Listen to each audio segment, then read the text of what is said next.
Hi guys, and thanks for joining me today.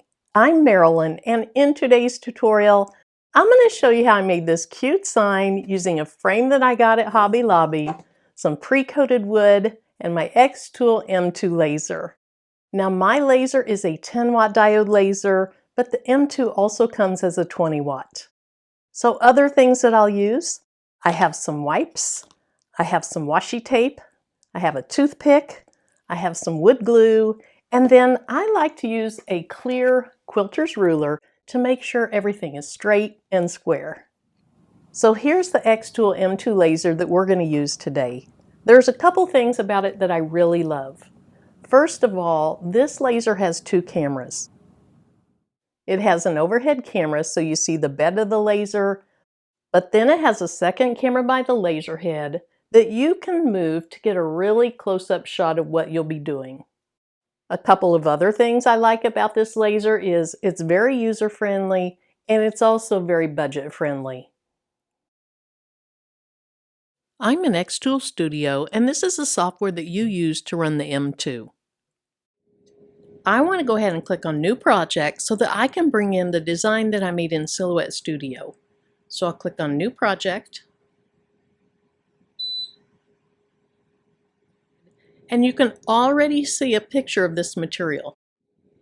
All right, let's bring in my design. I'm going to click right here on Import. And the file that I made is just called Home. And it's not going to cut the way it looks here. I'm going to have to ungroup that. That's just the way I have it overlapped because that's how I'm going to actually put it on the final project. So let's click right here on Ungroup. And I don't know that it ungrouped yet. So let me select it again, hit Ungroup again. Let's click off of it, back on it. Okay, now I can see that it's really ungrouped. So let's go ahead and move these letters where I want them. And actually, I think I'll cut the O up here. That way I can get it closer to the side and the top. Since it's rounded, I don't have to worry about running into this with the laser head. All right, let me move that over a little bit to the right. I'm just hitting the arrows on my keyboard.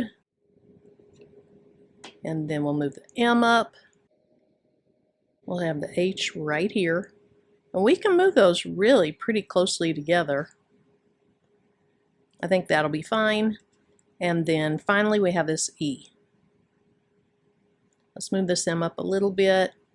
And then we can move that E up just a little bit more. So if I select everything, I can go right over here and I can start working with the settings that I need to change. So I am lasering on a flat surface. I'm not using the rotary tool. Let's click on Material. And I'm going to use the 1/8 inch or 3 millimeter basswood setting. So let's click on that and I'll say Apply. Also, instead of engraving, I'm going to cut it. So let's look and see how those settings change when I move from engrave to cut. Okay, so the power went up and the speed went way down. I'm going to do one pass and I think I'm good. Let me go ahead and click on Framing. Using the framing feature is a good way to see just where your design will process. Notice it says that you have to open the lid and then press the button on the front to start framing. There's a little beam that runs along the outline of where your design is. All right, I'm going to move this down and over some. That makes me a little nervous. Now let me get a close shot. There's a second camera right by the laser head, and the close shot feature allows you to move that camera to any area of the laser bed. So I'm going to click right here, and then I'm going to move the camera right over here. And when I do that, look at how much that is off the side. So I really love this close shot feature. Let's move that over again. That framing feature is what made me realize that I really wasn't where I thought I was. So we're going to do framing one more time.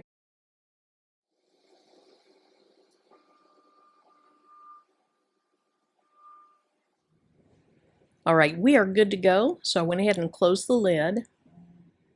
Now all I need to do is click on Process. I am going to turn on my filter over there, and I'll also have to press the button on the front before it'll start. So we'll click on Process. It has some little reminders over here. I'll click on Start. And again, it's letting you know that you have to push that button on the front before it's actually going to run.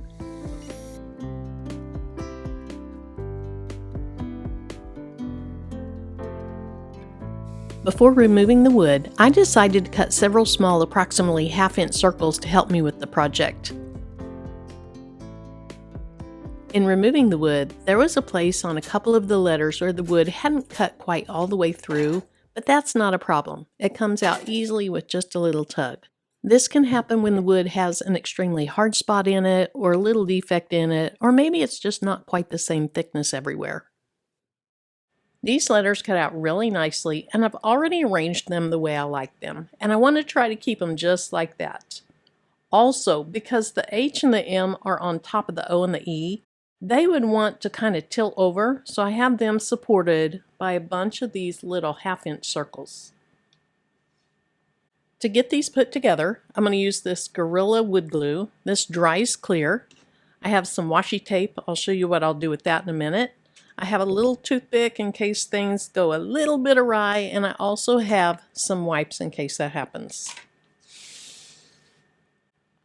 So with the washi tape, what I want to do is I want to tear off some pieces and kind of outline where these letters go. That's going to help me know where to put my glue. Now it may look crooked to you because it's a little crooked on the paper, but what I did to get this lined up is I put a straight line on the bottom of the E, and then I made sure that the sides of the H and the M were relatively straight. Before the glue sets up, I'll be able to move it slightly. Not a whole lot, but slightly. So I'm just going to tape along this M. This is going to help me put these down exactly where I want them. Hopefully, that's the plan.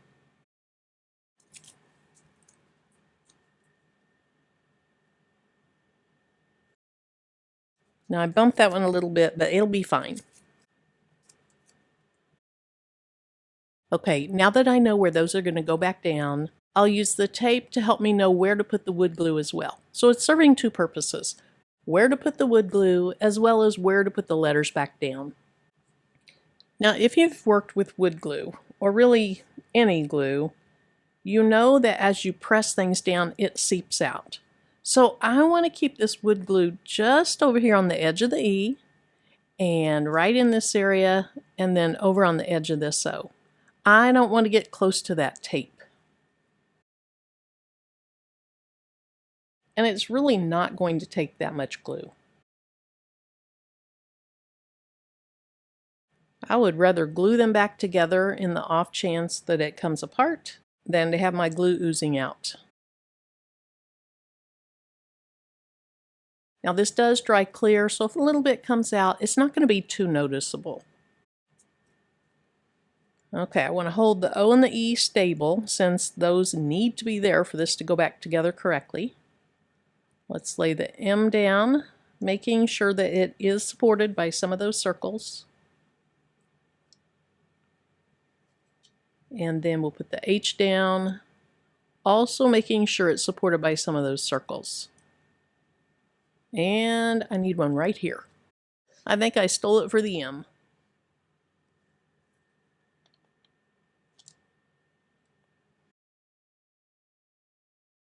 So I'm just pushing down on that to make sure there's a bond.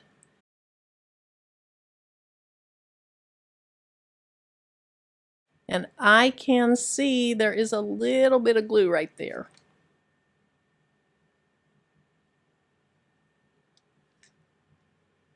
That is not what I wanted. So I'm going to leave those letters for at least 15 minutes. I want them to have a little bit of time to set up. But let's take a look at this and see if I need to get some of that glue out. And I do. So we'll use this little toothpick. Try to scrape up as much as possible. I use toothpicks so often when I'm doing gluing projects. And then the little bit that's left, I'm going to try to wipe it up with this little wipey.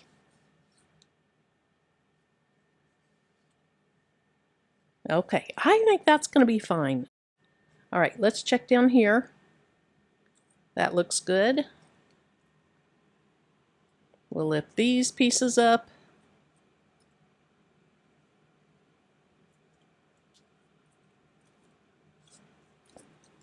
I see a little bit right here. So I'll clean that up too, and then it'll be time to let the glue set for a while.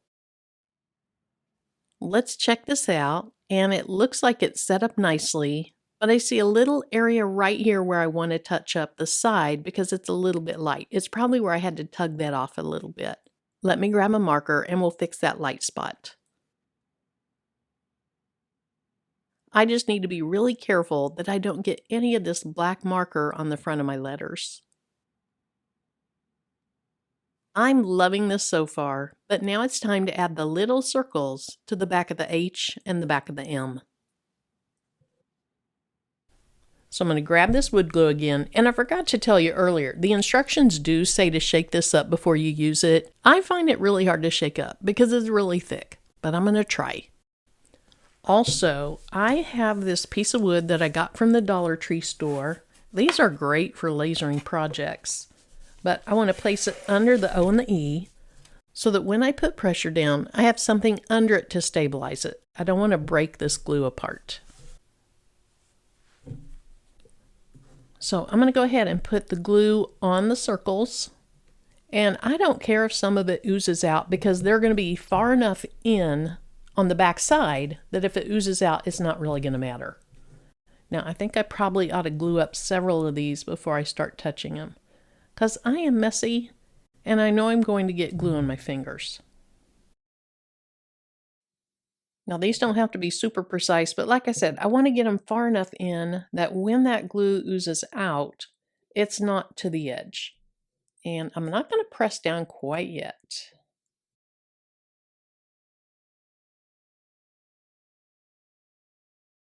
Okay, let's press those down. And then I think I better let them set up for about 15 minutes before I put the glue on the back of the dots and the back of the O and the E to get them on my frame. I took a lunch break, and so the glues had about 30 to 40 minutes to set up. So now we're ready for the last step of this project, and that's to add more wood glue to the back of the O and the E, as well as to the back of the circles that I added to the H and the M.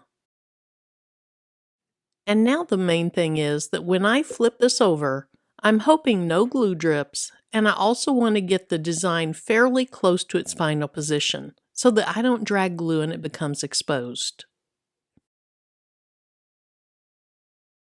I think I need to adjust this just a little bit. And I'm going to pull one of those clear quilting rulers back out to do a reality check. I think that looks pretty straight, so now let's add pressure to where there's glue so that it forms a good bond.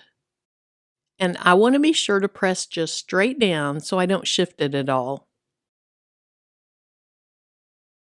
Look at how cute this is. And this was a fairly quick and simple project. Other than waiting for the glue to dry between the steps, it was a quick project. There is one thing about this project that I don't like, and that's this blemish in my frame.